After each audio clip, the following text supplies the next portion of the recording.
محمد یا رب صل. بسم اللہ الرحمن الرحیم. سورہ مومنون کا پہلا رکوع اور 18ویں پارے کا بھی پہلا رکوع، اس کی تفسیر چل رہی تھی. آیت نمبر 6 تک ہم پہنچے تھے کہ الا علی ازواجہم او ما ملکت ایمانہم فانہم غیر ملومین. اسی آیت سے میں آج تفسیر اسٹارٹ کروں گا. اعوذ باللہ من الشیطان الرجیم. بسم اللہ الرحمن الرحیم. والذین هم لفروجہم حافظون. کامیاب لوگ وہ ہیں جو اپنی شرمگاہوں کی حفاظت کرتے ہیں سوائے اپنی بیویوں کے، او ما ملکت ایمانہم یا اپنی باندیوں کے، فإنہم غیر ملومین، پس یہ لوگ قابل ملامت نہیں ہیں. پچھلے ایپیسوڈ میں نے یہ نقطہ بیان کیا تھا کہ قابل ملامت نہیں ہیں کا لفظ اللہ تعالیٰ کیوں لے کر آئے. یہ بتانے کے لیے کہ اسلام میں صرف زنا حرام نہیں ہے بلکہ نکاح یہ قابل ترغیب چیز بھی ہے. یعنی آپ نے زنا سے بچ کے اکیلے زندگی نہیں گزارنی بلکہ آپ نے نکاح کرنا ہے اور اپنی خواہش کو حلال طریقے سے پورا کرنا ہے آپ نے، کیونکہ فطرت یہ چاہتی ہے، اسلام یہ چاہتا ہے کہ مرد اور عورت کا ملاپ ہو اور اس کے نتیجے میں آگے نسل پیدا ہو. بنیادی مقصد ہی اس ملاپ کا نسل پیدا کرنا ہے. ایک بات تو یہ. یہاں دو نکات اور ہیں. ایک یہ کہ متع اسلام میں حرام ہے. اس بارے میں علماء کے دو کانسیپٹ ہیں. دیکھیں، اہل سنت والجماعت کا اس پر تو اجماع ہے کہ متع حرام ہے بالکل، اس میں تو دو رائے ہو نہیں سکتی. شیعہ حضرات صرف اس میں اختلاف کرتے ہیں، لیکن اہل سنت والجماعت کا اجماع ہمارے نزدیک حجت قطعیہ ہے، اس سے انحراف جائز نہیں ہے. شیعہ حضرات، معتزلی، خوارج، یہ جتنے بھی لوگ تھے ان کے اجماع کی مخالفت اس کو اہل سنت نے کبھی بھی ویلیو نہیں دی ہے، کیونکہ اہل سنت والجماعت ہیں جو قرآن، حدیث، اجماع اور قیاس کو حجت مانتے ہیں. تو یہ خوب سمجھ لیں کہ جب یہ کہا جاتا ہے کہ امت کسی مسئلے پہ جمع ہو جائے تو وہ یقینی دلیل ہے، اس سے اختلاف جائز نہیں ہے. تو یہاں امت سے مراد کون لوگ ہیں؟ وہ لوگ جو اہل سنت والجماعت ہیں، یعنی جن کو عرف میں سنی کہا جاتا ہے، کیونکہ کتاب و سنت کو حجت مانتے ہیں، احادیث کو، قرآن کو اور پھر صحابہ کو حجت مانتے ہیں. نبی صلی اللہ علیہ وسلم نے جو جنتی فرقہ ہے اس کی جو علامت بیان کی، وہ علامت یہ تھی کہ ما انا علیہ و اصحابی، جس پر میں اور میرے صحابہ ہوں گے. تو اس لیے ہماری نظر میں قرآن و سنت کی وہ تشریح جو صحابہ کے اگینسٹ ہو وہ جائز نہیں. اور یہ بھی خوب سمجھ لیں کہ کسی بھی دور میں کسی بھی ٹائم پہ امت کسی مسئلے پہ جمع ہو گئی تو اس سے پہلے اگر اختلاف تھا بھی تو اس اختلاف کی ویلیو ختم ہو جاتی ہے، کیونکہ نبی صلی اللہ علیہ وسلم نے فرمایا لا تجتمع امتی علی ضلالہ، میری امت گمراہی پہ جمع نہیں ہو سکتی. جب نہیں ہو سکتی تو اس کا مطلب کسی قیامت تک کبھی بھی نہیں ہو سکتی. تو کسی بھی دور میں امت کسی بھی مسئلے پہ اتفاق ہو گیا تو اس سے پہلے اگر اختلاف تھا بھی تو اب یہ نہیں کہا جائے گا جی پہلے یہ مسئلہ اختلافی تھا لہذا میں اب بھی اس میں اختلاف کر رہا ہوں. نہ جب ایک دفعہ اتفاق ہو گیا تو اب یہ قطعی دلیل بن چکا ہے، کیونکہ امت گمراہی پہ جمع نہیں ہو سکتی. جمع ہو گئی اس کا مطلب یہ گمراہی نہیں ہے. یہ اللہ کے نزدیک یہ مسئلہ اسی طرح سے ہی ہے. تو متع کے حرام ہونے پر بھی اہل سنت والجماعت کا اجماع ہے. البتہ اس میں اختلاف ہے مفسرین کا، فقہا کا، محدثین کا، کہ متع اسلام میں حرام کب ہوا. تو عام طور پہ جو مشہور رائے ہے وہ یہ ہے کہ متع کو مدینہ منورہ میں حرام قرار دیا گیا، اور نبی صلی اللہ علیہ وسلم کی صحیح حدیث ہے اس بارے میں کہ آپ صلی اللہ علیہ وسلم نے یوم خیبر کے موقع پر متع کو حرام قرار دیا. لیکن علماء میں سے بہت سے حضرات کی یہ بھی رائے ہے کہ متع اسلام میں ایک سیکنڈ کے لیے بھی حلال نہیں ہوا ہے. خوب سمجھ لیں، یعنی ایک سیکنڈ کے لیے بھی حلال نہیں ہوا. تو یہ جو نبی صلی اللہ علیہ وسلم سے اس طرح کے الفاظ منقول ہیں کہ میں حرام کر رہا ہوں متع کو، اس سے یہ لگتا ہے کہ جیسے اس سے پہلے آپ صلی اللہ علیہ وسلم نے حلال کیا تھا. اسی طرح بعض احادیث میں آتا ہے کہ صحابہ کرام میں بعض حضرات پہلے متع کیا کرتے تھے لیکن ان کو روکا نہیں گیا، پھر نبی صلی اللہ علیہ وسلم نے حرام کیا. اچھا، اس طرح کی بھی احادیث ہیں کہ متع 2 دفعہ حرام ہوا ہے، یعنی ایک دفعہ حرام ہوا، پھر اجازت دی گئی، پھر حرام ہوا. تو خوب سمجھ لیں، بعض محقق اہل علم اس کا یہ مطلب بیان کرتے ہیں کہ ہوا یہ تھا کہ متع حرام تو مکہ میں ہی ہو گیا تھا. جیسے کہ یہ جو قرآن کی آیت ہے یہ تو مکی آیتیں ہیں، اس پر تو پوری امت کا اجماع ہے کہ سورہ مومنون مکہ میں نازل ہوئی ہے، اور اس میں اللہ تعالیٰ نے خواہش پوری کرنے کا ایک ہی راستہ بیان کیا، وہ ہے بیوی یا باندی. جبکہ جس عورت سے متع کیا جاتا ہے عربی میں اس کو بیوی نہیں کہا جاتا تھا، عرب کے کلچر میں بھی اس کو بیوی نہیں کہا جاتا تھا. تو اگر متع حلال ہوتا تو قرآن اس کا بھی تو تذکرہ کرتا نا، اور یہ بڑی مضبوط بات ہے. تو اس سے پتہ چلتا ہے کہ متع حرام مکہ میں ہی ہو گیا تھا، کیونکہ اسلام نے اس بے غیرتی کی ایک سیکنڈ کے لیے بھی اجازت نہیں دی ہے. اور جن احادیث میں یہ ملتا ہے کہ یہ اجازت ہے یا حلال ہے، ان احادیث کا مطلب یہ ہے جیسے اسلام میں شراب کی حرمت بعد میں نازل ہوئی ہے. یعنی کچھ احکام اسلام میں ایسے ہیں جو بعد میں اس کا ناجائز ہونا نازل ہوا، کیونکہ اسلام کے جو احکام آئے ہیں نا وہ تدریجاً آئے ہیں. تو ہم یہ نہیں کہیں گے اسلام میں پہلے شراب حلال تھی پھر حرام کر دی، یہ تعبیر درست نہیں ہے. بلکہ یوں کہا جائے گا کہ شراب جیسی چیز اسلام میں کبھی بھی جائز نہیں رہی، لیکن اسلام نے اناؤنسمنٹ بعد میں کی ہے، لہذا اناؤنسمنٹ سے پہلے جو پیتے رہے تو حجت ان پر تمام نہیں تھی، لہذا اللہ ان کو معاف کر دے گا، بخش دے گا ان کو، کیونکہ ابھی تک حرمت نازل نہیں ہوئی. تو حرمت اسٹیپ بائی اسٹیپ نازل ہوئی ہے. تو یعنی اس کے حلال ہونے کی نسبت ہم اسلام کی طرف نہیں کریں گے کہ اسلام نے شراب پینے کی اجازت دی تھی، بلکہ یوں کہا جائے گا کہ اسلام میں اس وقت تک شراب کا حرام ہونا نازل نہیں ہوا تھا. ایک دم سے تو نہیں سارے آرڈر آ گئے نا اسلام کے. تو شروع میں لوگ پیتے تھے، اسلام نے کچھ نہیں کہا ان کو، بلکہ یہ ایک پابندی لگائی کہ آپ نماز کے وقت میں نہیں پی سکتے. تو کہ اللہ کیا باقی وقتوں میں پی سکتے ہیں؟ تو اسلام خاموش تھا اس بارے میں. تو اسی طرح وہ جو احادیث ہیں جن میں آتا ہے یا روایات ہیں جن میں آتا ہے صحابہ متع کیا کرتے تھے، تو حرام تھا متع اس وقت بھی، لیکن بہت سارے صحابہ کو قرآن مجید کی آیتیں معلوم نہیں تھیں یا ان آیتوں کا مفہوم ان کے ذہن میں نہیں تھا، اور زمانے جاہلیت میں متع ہوتا تھا تو وہ بھی وہی سمجھ کے کرتے رہے. تو اسلام نے اس کی حرمت کو نازل نہیں کیا واضح طور پر. پھر جب حرمت نازل ہوئی ہے تو کچھ صحابہ کو پتہ چل گیا حرام ہے، انہوں نے چھوڑ دیا. بہت سو کو نہیں پتہ چلا، وہ پھر بھی اسی طرح مبتلا رہے اس میں. تو یوں سمجھا گیا، تعبیر کرنے والے نے یہ تعبیر کی کہ بھئی یہ ایک دفعہ حرام ہوا ہے لیکن کچھ لوگ کر رہے ہیں تو اس کا مطلب دوبارہ حلال ہو گیا ہے. پھر نبی صلی اللہ علیہ وسلم نے فتح مکہ کے موقع پر عمومی اعلان کر دیا. تو یہ جو بار بار اناؤنسمنٹ ہو رہی ہے، راوی اس کو یہ تعبیر کر رہا ہے کہ بار بار حرام قرار دیا جا رہا ہے. تو یہ راوی کی تعبیر ہے، ورنہ حقیقت نہیں ہے کہ حرام تو پہلے ہی سے ہے، بار بار اناؤنسمنٹ کی جا رہی ہے اس کی. تو یہ قول ہمیں دلیل کے لحاظ سے بہت مضبوط معلوم ہوتا ہے، ورنہ قرآن کی آیت کا کوئی مطلب بنتا نہیں ہے. اور پھر حضرت عمر رضی اللہ تعالی عنہ نے ہمیشہ کے لیے اس پہ پابندی لگا دی. یہاں بھی آپ خوب سمجھیں، صحیح مسلم کی حدیث ہے، حضرت جابر بن عبداللہ رضی اللہ عنہ فرماتے ہیں کہ ہم نبی کے دور میں بھی متع کیا کرتے تھے، حضرت ابو بکر کے دور میں بھی، حضرت عمر نے ہم پہ پابندی لگائی. یہاں بھی آپ دیکھیں، اس سے کیا پتہ چلتا ہے کہ متع تو نبی کے دور میں بھی حرام نہیں ہوا، ابو بکر کے دور میں بھی حرام نہیں ہوا، حضرت عمر نے حرام کیا. تو اس کا بھی وہی جواب ہے کہ بھائی حضرت جابر بن عبداللہ کو نہیں پتہ چلا کہ متع حرام ہو چکا ہے اسلام میں، تو وہ یہ سمجھتے رہے کہ ابو بکر کے دور میں بھی حلال تھا، پیغمبر کے دور میں بھی حلال تھا، حضرت عمر نے حرام کیا ہے. حالانکہ حضرت عمر اللہ کے حلال کو حرام نہیں کر سکتے، اناؤنسمنٹ کی تھی.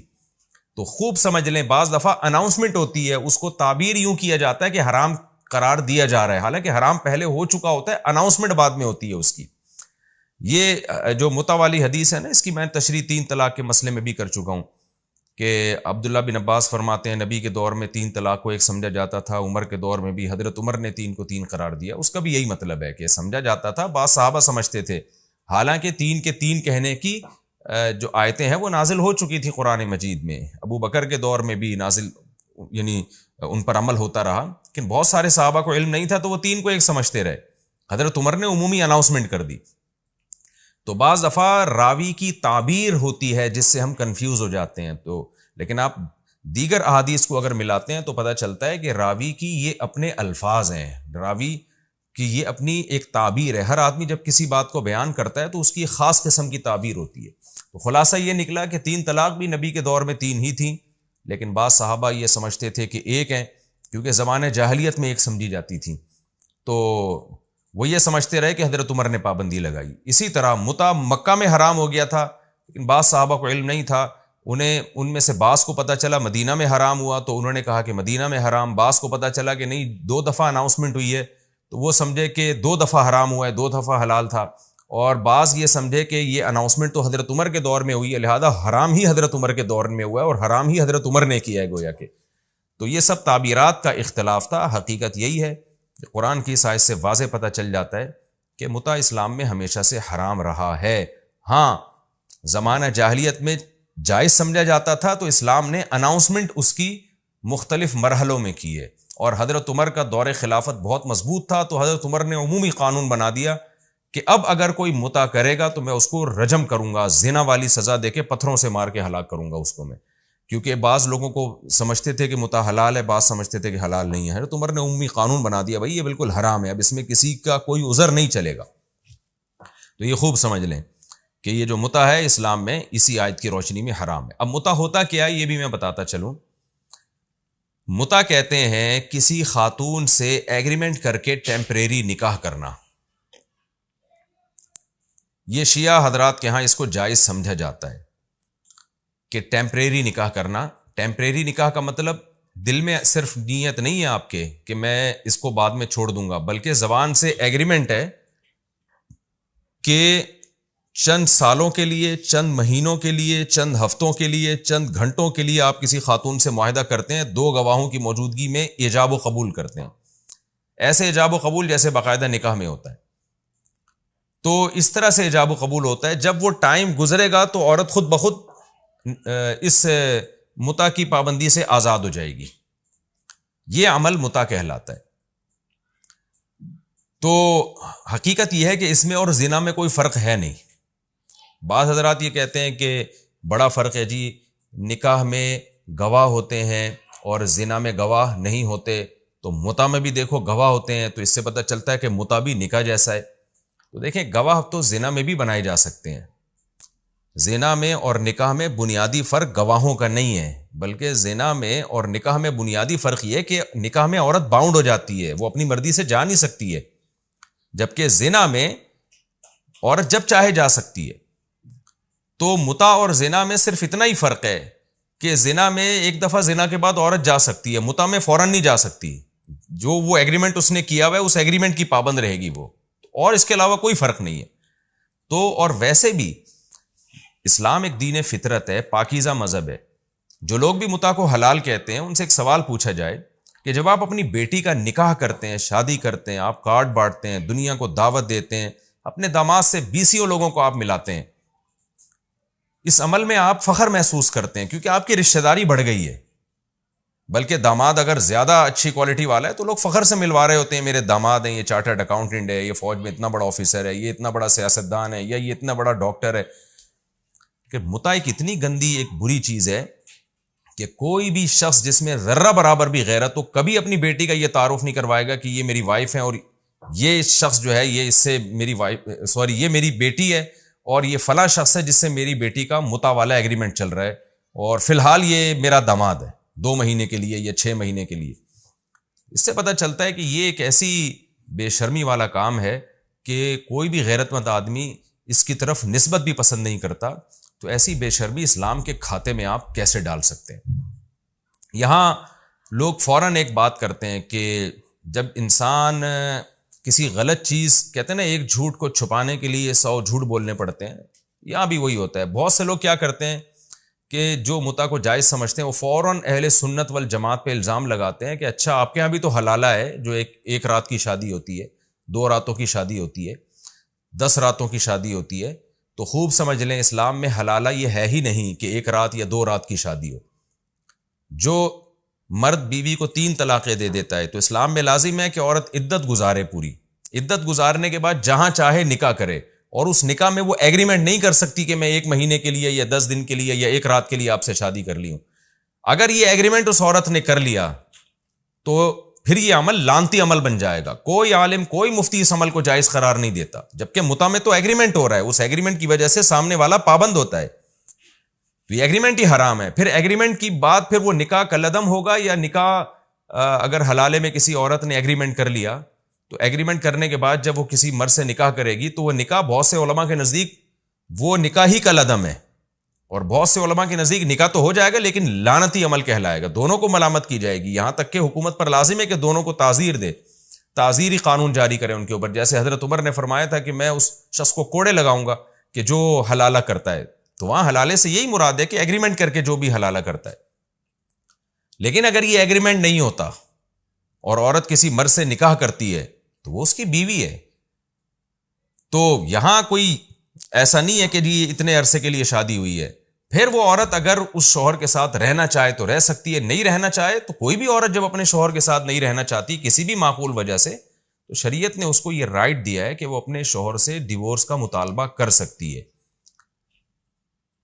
جیسے حضرت جمیلہ بنت ثابت رضی اللہ عنہ کا ہے کہ ان کے شوہر ان کو پسند نہیں آئے تو انہوں نے آپ صلی اللہ علیہ وسلم سے کہا کہ میں اپنے شوہر کے ساتھ نہیں رہنا چاہتی, بخاری کی حدیث ہے. تو آپ صلی اللہ علیہ وسلم نے ان کے شوہر کو بلایا, اور جمیلہ بنت ثابت نہیں تھیں, حضرت جمیلہ ان کے والد کا نام اس وقت ذہن سے نکل گیا. تو آپ نے ان کے شوہر ثابت الانصاری کو بلایا اور ان سے کہا کہ طلاق دے دو, تو انہوں نے دے دی طلاق. نہیں دیتے تو نہیں دیتے, لیکن انہوں نے کہا کہ دے دینی چاہیے. تو کوئی بھی عورت کسی بھی وجہ سے اپنے شوہر سے اگر طلاق مانگتی ہے کوئی معقول وجہ سے, تو مانگنے میں کوئی حرج نہیں ہے. شوہر دے دے تو ٹھیک ہے, نہیں دے تو پھر عورت کو شوہر کے ساتھ ہی رہنا پڑے گا. تو یہاں بھی ایسے اگر ایک عورت نے ایک شوہر سے نکاح کیا ایک مرد سے اور اس کے ساتھ زندگی گزارنا شروع کی, لیکن اس کو خیال آتا ہے کہ میرا پہلا شوہر زیادہ اچھا تھا, تو وہ اس سے طلاق کا مطالبہ کر سکتی ہے. یہ دے دے گا تو ٹھیک ہے.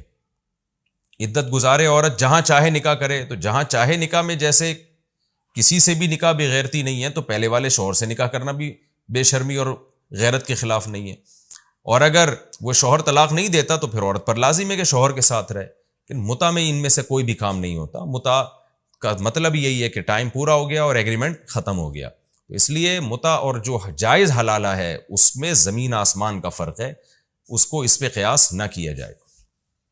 ایک بات تو یہ ہو گئی. دوسری بات باندیوں سے متعلق کہ اللہ تعالیٰ نے باندیوں سے ہم بستری کو بھی جائز قرار دیا. یہاں بھی اسلام پہ بہت اعتراض کیا جاتا ہے کہ اسلام میں باندیاں ہیں باندیاں. دیکھیں اسلام جب آیا دنیا میں تو باندیوں کا رواج تو پہلے سے ہی تھا. اسلام نے کیا کیا کہ اسلام کے پاس 3 آپشن تھے. جب آپ جنگ میں قیدی بنا کے لاتے ہیں عورتوں کو اور مردوں کو, تو آپ کے پاس 3 آپشن ہیں. ایک آپشن تو یہ کہ آپ نے جن کو زور اور طاقت سے گرفتار کیا ہے آپ ان سب کو قتل کر دو, ایک آپشن یہ. دوسرا آپشن یہ بغیر کسی معاوضے کے آپ ان تمام کے تمام کو رہا کر دو. تو یہ دونوں آپشن ایک ایسے آپشن ہے کہ آپ نے ایک قوم کو فتح کیا طاقت کے زور پہ, اور اب آپ ان کو رہا کر کے دوبارہ ان کو اپنے لیے تیار کر رہے ہو, یہ ممکن نہیں ہے. تو تیسرا آپشن یہ تھا کہ اسلام ان کو یہ کہتا ہے کہ ان کو ایسے ہی چھوڑ دیا جائے, یعنی اسلامی ریاست میں یہ ایسے ہی آزاد گھومنا شروع کر دیں. یہ بھی غلط ہے کہ آپ نے ایک تو نیچرلی یہ چیز جو مجاہدین ہیں وہ فطری طور پر اس کو قبول نہیں کریں گے کہ ہم نے اتنی محنت کی ہے اور اتنے جو ہے وہ محنت کے بعد ہم نے کسی قوم کو فتح کیا تو ہم کیسے چھوڑ دیں اس کو. تو تیسرا ایک اعتدال والا آپشن یہ تھا کہ ان کو غلام اور باندیاں بنا لیا جائے. تو غلام اور باندی بنانے میں کیا ہوگا کہ جس کا غلام ہوگا اس کے حوالے کیا جائے گا کہ اب اس میں کوئی خوبی ہے تو وہ خوبی آپ کی طرف منسوب ہوگی, اس میں کوئی خامی ہے تو آپ کی طرف منسوب ہوگی. تو لوگوں نے غلاموں کو اپنی اولادوں کی طرح پالا ہے اسلامی تاریخ میں. غلاموں کو پڑھایا لکھایا, یہاں تک کہ غلام حکمران بھی بنے ہیں, غلام گورنر بنے علاقوں میں. بڑے بڑے محدثین فقہاء ایسے ہیں جو غلام تھے. کیوں؟ جب کسی کے مکمل ہینڈ اوور کر دیا گیا نا اس کے خادم بنا کے اور غلام بنا کے, تو اب اگر وہ کوئی بری چیز کرے گا تو آقا بدنام ہوگا کہ فلاں کا غلام ہے یہ کام کر رہا ہے, آقا نے تربیت نہیں کی. تو اسلام میں غلامی کا وہ کانسیپٹ نہیں ہے جو یورپ میں ہے کہ جیلوں میں ڈال دو اور ان سے مشقت والے کام لو اور ان سے جانوروں سے بدتر سلوک کرو ان کے ساتھ. بلکہ اسلام میں غلام کو ایک قسم کی رشتہ داری قرار دی, اس کو وراثت بھی ملتی ہے. اگر آپ کے یعنی غلام جب مر جائے گا نا تو اس کی وراثت مولا کو ملے گی اگر اس کے کوئی دوسرے وارثین نہیں ہیں. تو ایک حدیث میں آتا ہے لحمتن کا لحمت النسب, یہ جو غلامی ہے نا یہ نسب کی طرح کا ایک رشتہ اسلام نے بنا دیا اس کو, نسب کی طرح کا, یعنی اس کو ایک لحاظ سے آپ کی اولادوں کی طرح بنا دیا اسلام نے. تو کتنے بڑے بڑے محدثین ہیں.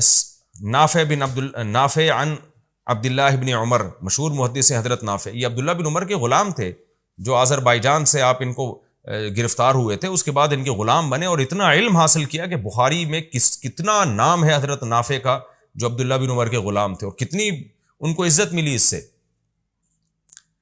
تو یہ غلام جب مرد کی شکل میں ہوگا یا عورت کی شکل میں ہوگا, تو عورت کی شکل میں اگر یہ ہے تو پھر اگر اس سے آقا کو سیکشول ریلیشن کی اجازت نہ دی جائے تو اس میں 2 نقصان ہیں. ایک یہ کہ سوسائٹی میں زنا پھیلے گا, اس عورت کا نہ کوئی شوہر ہے نہ کوئی اس کا مولا کو آپ اجازت دے رہے ہیں کہ اس سے ریلیشن قائم کرے، تو یہ عورت کہاں جائے گی؟ اس میں بھی ڈیزائرز ہیں نا، وہ زنا کی طرف جائے گی، وہ زنا کو اپنا پیشہ بنائے گی۔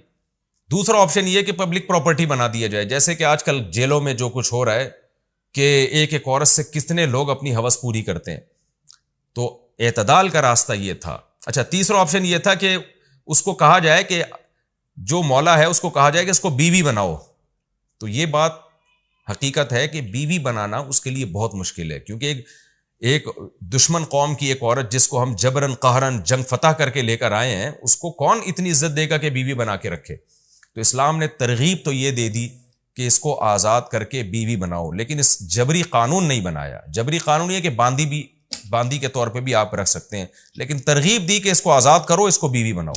تو اس سے بڑا احسان میں سمجھتا ہوں اس دور میں تو کیا آج بھی کسی عورت پر ہو نہیں سکتا کہ وہ جنگی قیدی ہو اور آپ اس کو حکم دیں مولا کو کہ جو یعنی اس کے ساتھ اچھا سلوک کرو، اس کی تمام تر رسپانسبلٹی تمہاری ہے، یہ تمہاری خدمت کرے گی، اور اس کو ترغیب دے کہ تم اسے آزاد کر کے اگر بیوی بنا کے وہ تمام حقوق دو جو ایک آزاد عورت کے ہوتے ہیں، بیوی کے ہوتے ہیں۔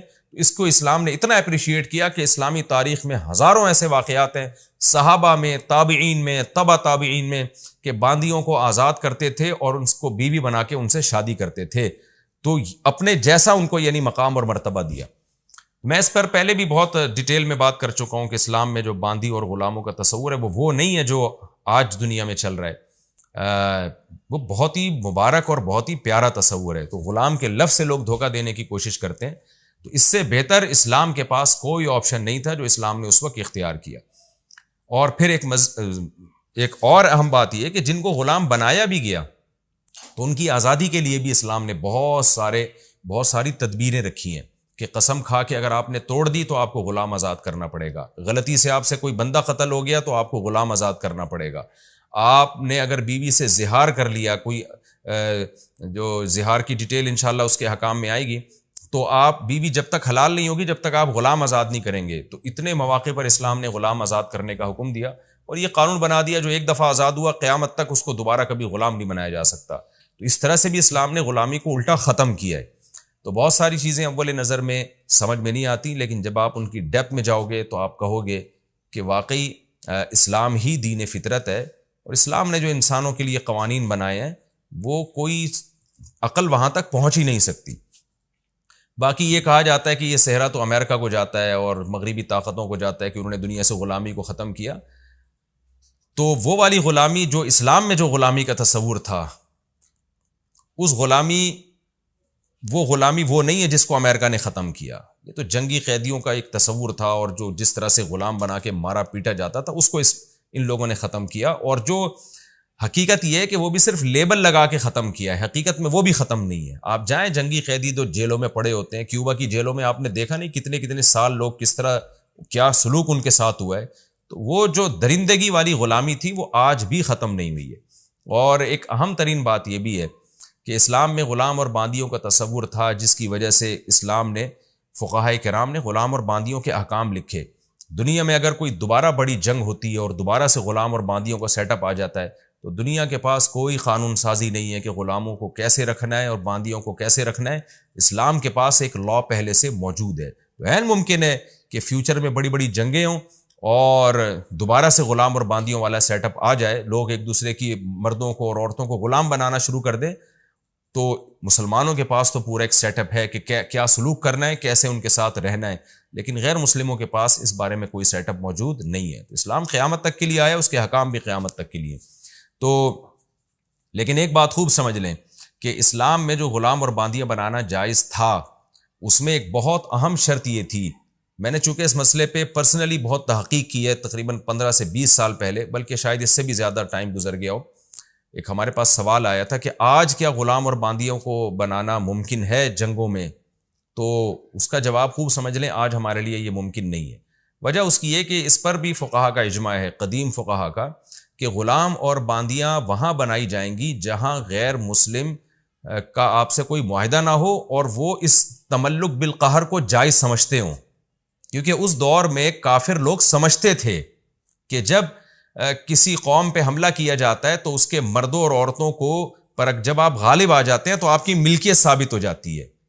تو جو قوم جائز نہیں سمجھتی تملک بالقہر، اس کو کہتے ہیں فقہ کی اصطلاح میں تملک بالقہر، یعنی کسی پر جبرن آپ نے قبضہ کر لیا تو آپ اس کے مالک بن جائیں گے، تو یہ اسی قوم کے لیے حلال ہے، جو حلال کا مطلب اسی قوم کے ساتھ جائز ہے جو اس عمل کو جائز سمجھتے ہو. آج پوری دنیا کا ایک ایگریمنٹ ہو چکا ہے کہ کسی بھی مرد اور عورت پہ اس طرح قبضہ کیا گیا تو وہ غلامی میں نہیں آئے گا. تو اسلام اس ایگریمنٹ کو جائز سمجھتا ہے، کیونکہ اسلام میں غلام اور باندی بنانا کوئی فرض نہیں ہے، نہ اس دور میں فرض تھا نہ آج فرض ہے، بلکہ ایک آپشن تھا آپ کے پاس. تو اگر آپ ایگریمنٹ کر لیتے ہیں، بین الاقوامی کوئی معاہدہ دنیا کا آپس میں ہو جاتا ہے، تو پھر اسلام اس معاہدے کی پابندی کا حکم دیتا ہے. پھر یوں نہیں کہا جائے گا یہ معاہدہ شریعت کے خلاف ہے. تو لہذا چونکہ دنیا میں ایک ایگریمنٹ ہو چکا ہے تو اس کو جائز ہے آپ کے لیے، اگر آپ ایگریمنٹ کر لیں کہ بھئی ہم جب تم پہ حملہ کریں گے تو تمہارے مرد اور عورتوں کو غلام یا باندی نہیں بنائیں گے، اور تم جب ہم پہ حملہ کرو گے تو ہمیں بھی نہیں بناؤ گے. تو اگر کوئی قوم یہ ایگریمنٹ کر لیتی ہے تو پھر تملک بالقہر یعنی زبردستی کسی قوم پہ غالب آنے سے اس کے مرد اور عورت غلام نہیں بنتے. یہ مسئلہ آج سے 1000 سال پہلے فقہا لکھ چکے ہیں، حالانکہ اس دور میں تو بہت زیادہ رواج تھا غلام اور باندیوں کا. یہ بہت ڈیٹیل میں نے اس لیے بتایا کہ ایک شہوت پرست لوگوں کا ایک ایسا بھی طبقہ ہے جو آج بھی اس چیز کو جائز سمجھتا ہے کہ ہم کسی ملک میں جا کے کسی عورت کو اٹھا کے لے آئیں زبردستی قبضہ کر کے تو وہ ہماری باندی بن جاتی ہے. اس طرح سے زنا کو پروموٹ کرنے کی کوشش کرتے ہیں. تو خوب سمجھ لیں اس طرح سے کوئی عورت باندی نہیں بنتی، اور اس کے ساتھ اگر کسی نے ریلیشن قائم کیا تو وہ زنا کہلائے گا. تو سوائے اب ایک ہی راستہ ہے، وہ راستہ یہی ہے کہ آپ نکاح کریں عورت کی طرف پہنچنے کے لیے. نکاح کے علاوہ تمام آپشن آپ کے پاس بند ہو گئے. میں نے جو باندیوں کے بارے میں کچھ تفصیل بتائی ہے، بہت مختصر تفصیل ہے، اس پر میرا کلپ یوٹیوب پہ مل جائے گا کہ غلام یہ جو باندیوں سے جب ریلیشن ہوتا تھا اس سے اولاد بھی ثابت النسب ہے، اس اولاد کو وراثت بھی ملے گی. اور اسلام نے ایک پروٹوکول یہ بھی دیا تھا کہ جس باندی سے آپ کی اولاد ہو گئی تو اب وہ باندی مزید غلام نہیں بن سکتی، آپ کے مرنے کے بعد اس نے لازمی آزاد ہونا ہے. تو اس کو ایسی باندی کو ام ولد کہا جاتا ہے. تو یعنی بہت سارے احسانات اور پروٹوکول اسلام نے باندیوں کو دیے. تو یہ پوری ڈیٹیل آپ کو میرے یوٹیوب پہ جب آپ سرچ کریں گے اسلام میں میرا نام لکھ کے کہ اسلام میں غلام اور باندیوں کا کیا تصور تھا، تو وہ پوری ڈیٹیل آپ کو مل جائے گی. کیونکہ یہ تفسیر کا لیکچر ہے تو اس میں کوشش یہ کرتا ہوں کہ ٹو دا پوائنٹ جو آیتیں ہیں انہی کا مفہوم آپ کے سامنے میں پیش کروں، زیادہ میں ڈیٹیل میں نہ جاؤں.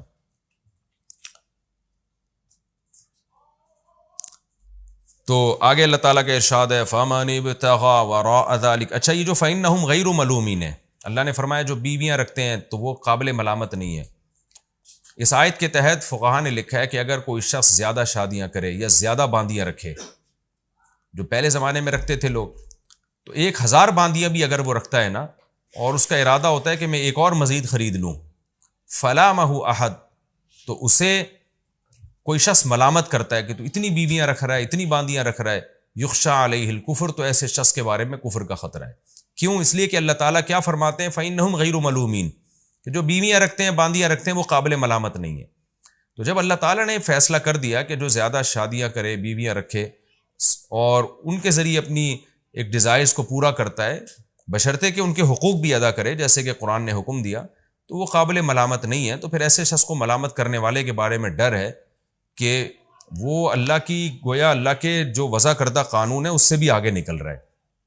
تو اس لیے یہ بہت خطرناک بات ہے جب قرآن نے صاف لفظوں میں کہہ دیا کہ جو حلال طریقے سے اپنی خواہشات پوری کرتے ہیں وہ قابل ملامت نہیں ہے. اسی میں یہ بھی داخل ہے کہ ایک بڑی عمر کا آدمی ایک چھوٹی عمر کی لڑکی سے شادی کرتا ہے، نہ لڑکی کو اعتراض ہے، نہ اس کے ابا کو اعتراض ہے، نہ خاندان کو جو بھی اس کے لڑکی کے اولیاء ہیں ان کو اعتراض ہے. تو بے شک وہ شخص مزے کے لیے شادی کر رہا ہے تو اس میں کوئی حرج نہیں ہے. مزے کے لیے اگر زنا کرے گا تو حرام ہوگا، اگر زوجہ کے پاس جا رہا ہے اور اس کے حقوق بھی پورے کر رہا ہے تو اس میں کوئی گناہ نہیں ہے. یہ اپنی طرف سے کچھ لوگ صوفی بنے ہوتے ہیں اور جناب وہ پابندیاں لگا رہے ہوتے ہیں کہ جی اسلام میں مزے کے لیے شادی نہیں ہے.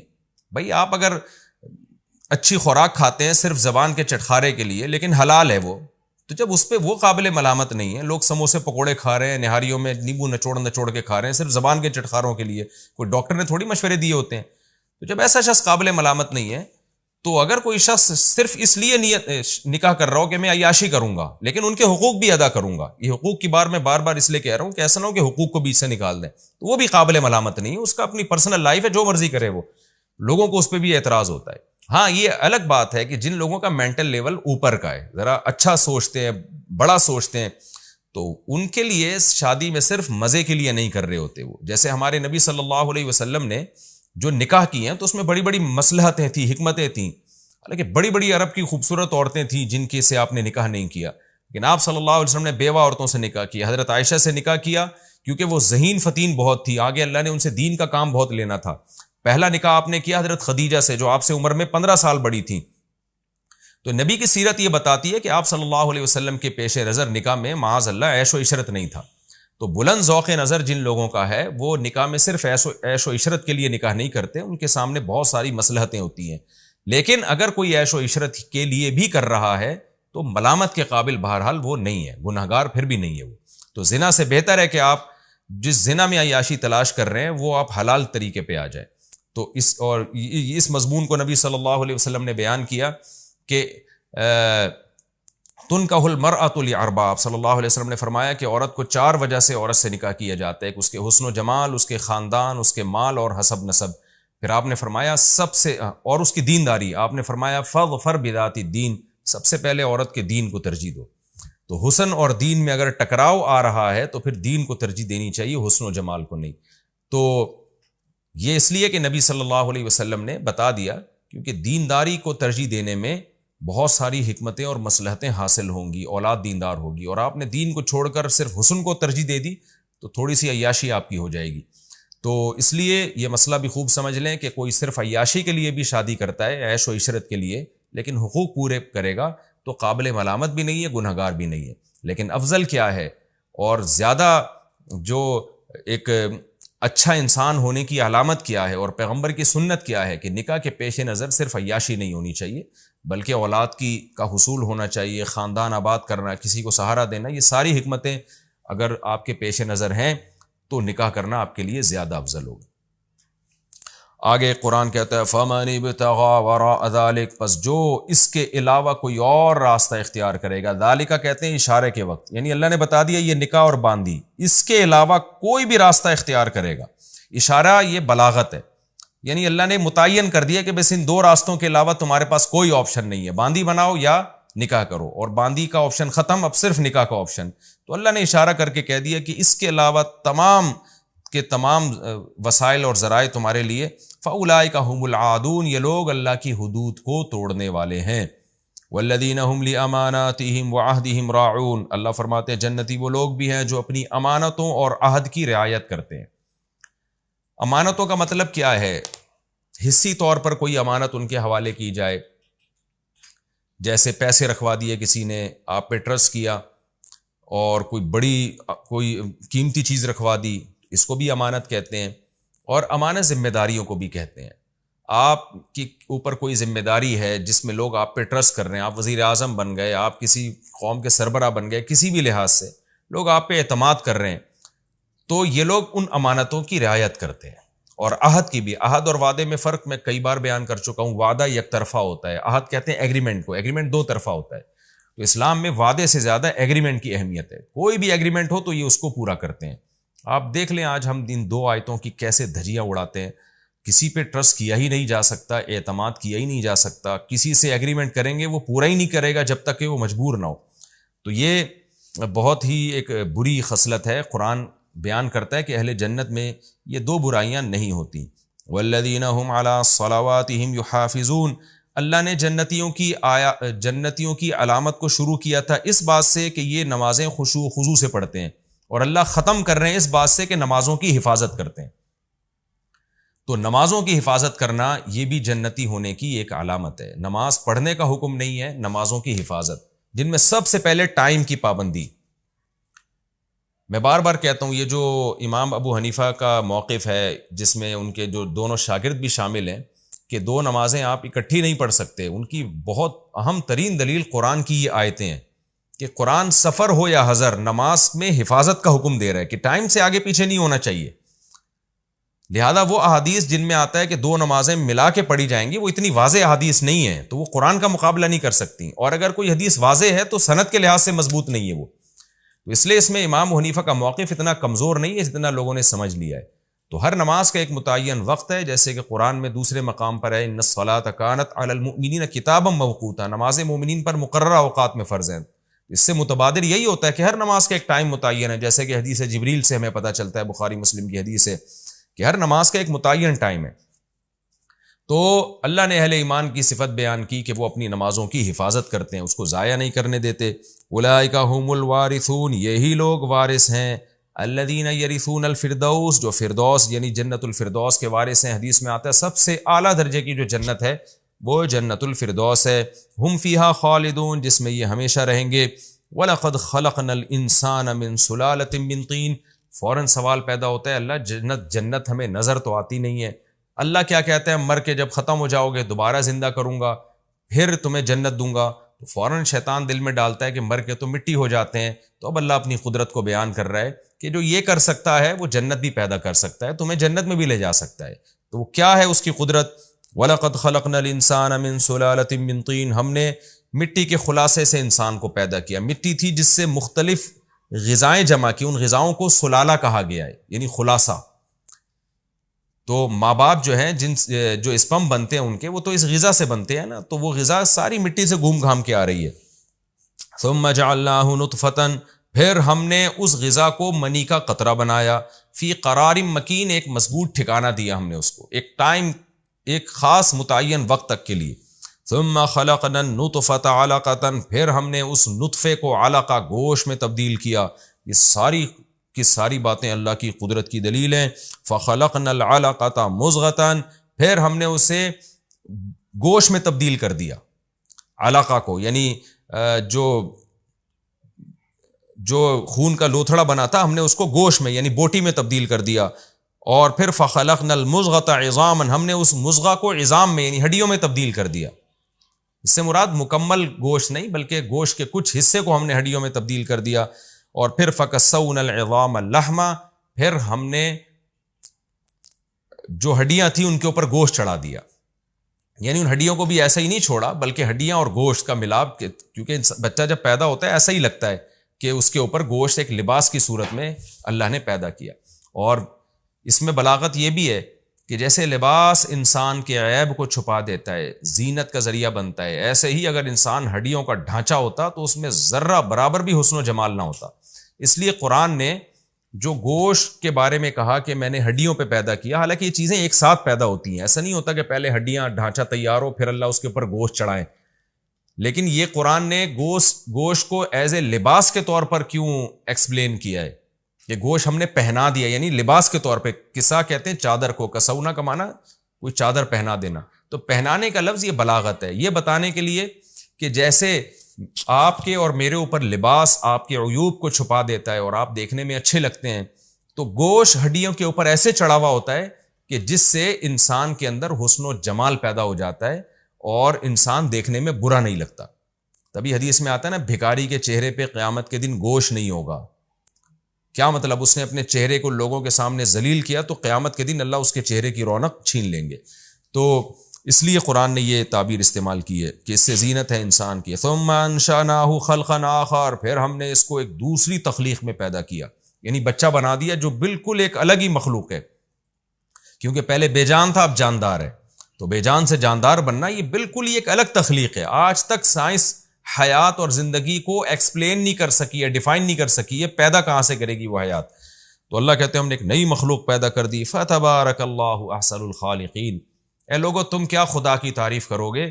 اللہ کہتا ہے میں خود اپنی تعریف کرتا ہوں اپنے کمالات بیان کر کے کہ واقعی بہت برکت والی ہے وہ ذات جو تمام پیدا کرنے والوں میں سب سے بہترین پیدا کرنے والا ہے۔ دنیا میں جتنے بھی کریٹر گزرے ہیں جن کو مجازن خالق کہا جاتا ہے، کسی نے بائک ایجاد کر لی، کسی نے جہاز ایجاد کر لیا، کسی نے راکٹ ایجاد کر لیا، کسی نے کیا ایجاد کر لیا، اللہ کہتے ہیں میری ایجادات دیکھو تم، کہ میں پھلوں سے منی ایجاد کرتا ہوں، منی سے میں گوشت بنا کے اس کو ایجاد کرتا ہوں، گوشت سے میں ہڈیاں بناتا ہوں، ہڈیوں پہ گوشت چڑھاتا ہوں اور پھر اس پہ بچہ پیدا کر کے جان ڈال دیتا ہوں، پھر وہ چلتا ہے، دیکھتا ہے، سنتا ہے، اور یہ ساری چیزیں مٹی اور مٹی سے حاصل ہونے والی خوراک سے میں بنا رہا ہوں صرف 9 مہینے کے عرصے میں، تو سب سے بہترین تو میں پیدا کرتا ہوں۔ ثم انکم بعد ذلک لمیتون، اللہ کہتے ہیں لیکن بات ابھی ختم نہیں ہوئی ہے، پھر تم اس کے بعد مر جاتے ہو، میں تمہیں موت بھی دیتا ہوں۔ ثم انکم یوم القیامۃ تبعثون، دو قدرت کے نمونے تم نے دیکھ لیے، اب تیسری بات میرے کہنے سے مان لو کہ تم قیامت کے دن دوبارہ اٹھائے بھی جاؤ گے۔ جو یہ دو کام کر سکتا ہے، پیدا بھی کرنا اور مارنا بھی، وہ دوبارہ بھی پیدا کر سکتا ہے۔ وَلَقَدْ خَلَقْنَا فَوْقَكُمْ سَبْعَ طَرَائِقَ، اللہ کہتے ہیں یہ تو تمہیں زندگی دی، پھر تمہاری زندگی کو باقی رکھنے کے لیے میں نے کیا کچھ کیا، کائنات بنائی جس میں 7 مضبوط آسمان جن میں راستے ہیں، ہم نے تحقیق تمہارے اوپر 7 مضبوط راستے بنائے۔ وَمَا كُنَّا عَنِ الْخَلْقِ غَافِلِينَ، اور ہم مخلوق سے غافل نہیں تھے، کیونکہ جب ہم نے تمہیں پیدا کیا تو ہمیں پتہ ہے تمہیں کیا کیا ضرورتیں ہیں، ان ضرورتوں کو پورا کرنے کے لیے پوری کائنات بنائی ہم نے، اور انہی ضرورتوں کو پورا کرنے کے لیے ہم نے آسمان سے پانی برسایا۔ وَأَنزَلْنَا مِنَ السَّمَاءِ مَاءً بِقَدَرٍ فَأَسْكَنَّاهُ فِي الْأَرْضِ، ایک اندازے سے پانی برسایا، زمین میں اس کو ٹھکانہ بھی دے دیا تاکہ برس کے سارا ضائع نہ ہو، کنویں کی شکل میں تم نکال بھی سکو۔ وَإِنَّا عَلَىٰ ذَهَابٍ بِهِ لَقَادِرُونَ، اللہ ساتھ ساتھ دھمکیاں بھی دیتے ہیں کہ ہم اس پانی کو لے جانے پر قدرت بھی رکھتے ہیں، یہ نہ سمجھو ہمیں صرف برسانا آتا ہے اور قحط میں ڈالنا نہیں آتا، ہم قحط دے کے تمہیں ہلاک بھی کر سکتے ہیں۔ فَأَنشَأْنَا لَكُم بِهِ جَنَّاتٍ مِّن نَخِيلٍ وَأَعْنَابٍ، پھر اسی پانی کے ذریعے ہم نے باغات پیدا کیے کھجوروں کے، انگوروں کے، جن میں تمہارے لیے بہت سارے پھل ہیں اور انہی میں سے بعض درختوں کو تم کھاتے ہو۔ وَشَجَرَةً تَخْرُجُ مِن طُورِ سِينَا، اور دیکھو ایک درخت کتنا خوبصورت، یعنی اس میں کتنے فائدے ہیں، جو طور سینا میں پیدا ہوتا ہے۔ طور سینا کا ذکر اس لیے کیا کہ زیتون سب سے زیادہ کوہ طور پہ پیدا ہوتا ہے، اور وہاں کا زیتون ہوتا بھی بہت اعلیٰ کوالٹی کا ہے۔ تو اس زیتون کو اللہ نے نباتات سے ہٹ کے بیان کیا، کیونکہ اس کی تیل اور اس درخت کی جو کوالٹیز ہیں وہ دوسرے درختوں میں نہیں پائی جاتی۔ اللہ کہتے ہیں اس کو دیکھو، تنبت بالدہن، جو تیل لے کر اگتا ہے، یعنی زمین میں کھاد مٹی پانی ہے اور نکل کیا رہا ہے آئل، یعنی تیل نکل رہا ہے اس میں، جو بالکل ہی الگ چیز ہے۔ وَصِبْغٍ لِّلْآكِلِينَ، اور وہ کھانے والوں کے لیے وہ تیل شوربے کا کام بھی دیتا ہے۔ وَإِنَّ لَكُمْ فِي الْأَنْعَامِ لَعِبْرَةً، اور ان جانوروں کو دیکھو اس میں بڑی عبرت ہے۔ مِمَّا فِي بُطُونِهَا، جو کچھ ان کے پیٹ میں ہے اس کو باہر نکال کے ہم تمہیں پلاتے ہیں، یعنی دودھ پلاتے ہیں۔ وَلَكُمْ فِيهَا مَنَافِعُ كَثِيرَةٌ، اور تمہارے لیے اس میں بہت سارے ان چوپایوں میں اور بھی فائدے ہیں۔ وَمِنْهَا تَأْكُلُونَ، اور خود ان چوپایوں کو تم کھا بھی جاتے ہو۔ بھینس کب تک دودھ دیتی ہے ہم فائدہ اٹھاتے ہیں، جب دودھ دینا بند کیا ذبح کر کے ہم نے اس کو کھا لیا۔